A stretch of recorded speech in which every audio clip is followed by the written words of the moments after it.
everyone, and welcome to Daily Revelations. This is a weekly Bible study where we dive into God's Word one book at a time. Right now, we are in the book of Genesis. This week, we're focusing on Genesis 6, which is the beginning of the story of Noah. And we use a different precept method to dive into God's Word each day so that it gives us a fresh look and a new way to just ask God to reveal to us what He wants us to understand about Him, to change about us, to realize about the world around us, just truth. And we can't find truth in this world.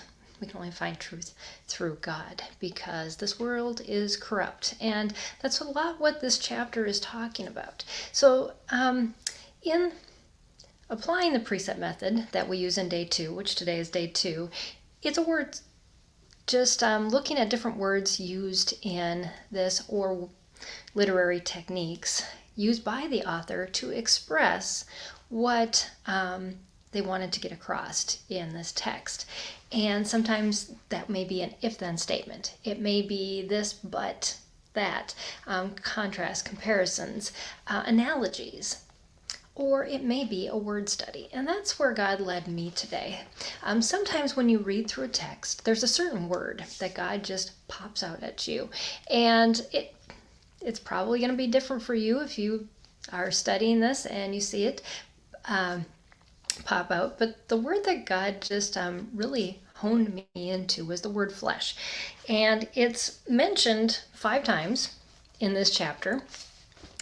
And it's interesting because most of the references have to do with humans, but also it has to do with animals. And so I thought, well, what is the Hebrew definition of this word?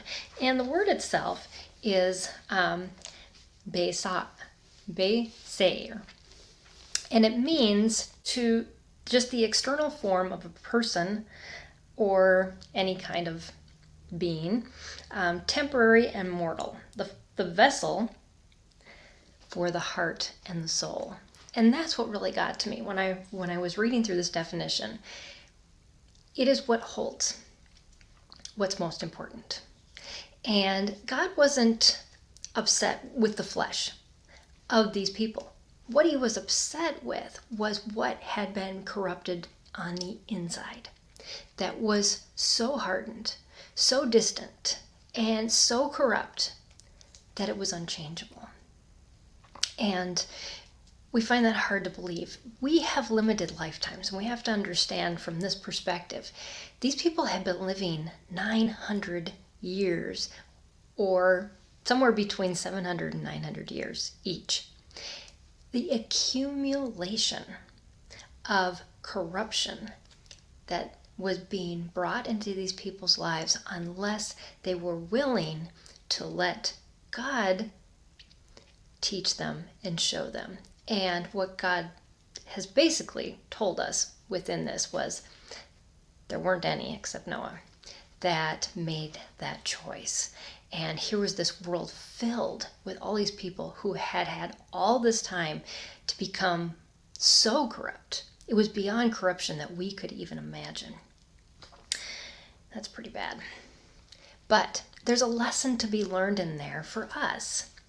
And it's a lesson that in Ezekiel 11, God says, there will be a time, though, when this flesh, this corruption, this heart issue that people have will be replaced.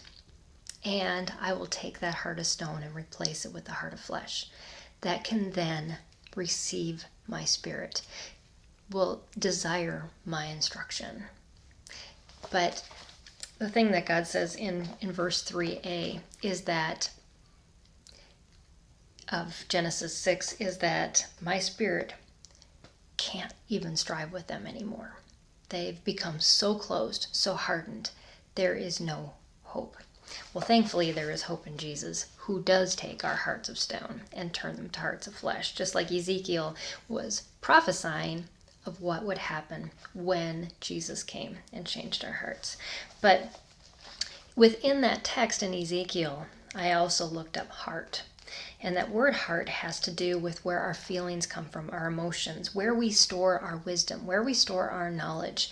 It is what we use to make our choices. It is all stored in this inner core. And we can either use it to allow God to change us and say, yes, I know this is corrupt. Or we can react to those emotions, those preconceptions. I made a list, those faulty beliefs, those fears, those anxieties, that anger, impatience, unthankfulness. And that will build that outer shell of corruption over and over again. And it's only when we make choices and to hold within us that lean us more towards God, and a heart that makes choices that is willing to be formed and allow God's Spirit in, that our vessel on the outside becomes usable by God. Otherwise it becomes corrupt and unusable. It's a good lesson, definitely, for me to think about, pray about. What choices am I making today that are leading to corruption within me, that are eking out into other people's lives? And what choices am I making that breathe life into me, into my soul, into my body, from that peace, that rest that I can have by living in truth?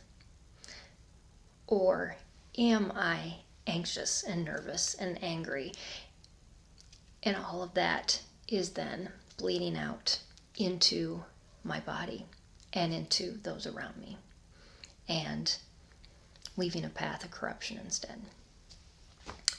Every day we make those choices, and it's good to be aware that we have a new choice and a new decisions every day. And we can either work on filling up with the things that will breathe life and God into our lives, or that would breed corruption and cause us further and further to be separated from God and His Spirit. So just want to encourage you, keep digging into God's Word. This is where truth is. And by drawing closer to Him, that's where we can avoid the corruption of the world. It comes from the inside of us and works out. So hope you have an awesome day. I'll see you next time right here on Daily Revelations as we continue our study through Genesis 6. Bye, everyone.